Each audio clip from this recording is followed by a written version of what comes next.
2014లో చంద్రబాబు నాయుడు గారు గెలవడం వల్ల ప్రత్యేక హోదా కావాలని పోరాటం చేశారు. 2019 వచ్చేసరికి వీళ్ళు గెలిచారు, వైసీపీ వాళ్ళు గెలిచిన తర్వాత ప్రత్యేక హోదా కోసము లేదు, ప్రజల మంచి చెడ్లు కూడా ఏమీ లేదు. 2024లో చంద్రబాబు నాయుడు గారు గెలిచేసరికి 11 సీట్లు వచ్చాయని ఇప్పుడు ప్రతిపక్షం హోదా కోసం పోరాడుతున్నారు. అప్పుడు 2014లో ప్రత్యేక హోదా కోసం పోరాడారు, అది అయిపోయింది. 11 సీట్లతోటి ప్రతిపక్షం హోదా కావాలని అడుగుతున్నారు. ఇదే ఎక్కడ కర్మరా బాబు, వీడు హోదాల కోసమే పోరాడతాడా, ప్రజల కోసం ఏం చెయ్యడా అని ప్రజలు అనుకుంటున్నారు.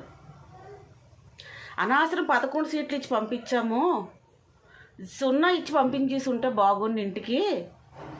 ఈ 11 సీట్లు ఇవ్వడం వల్ల కదా ఇప్పుడు ప్రతిపక్ష హోదా కావాలని గొడవ చేస్తున్నారు అని ప్రజలు అనుకుంటున్నారు.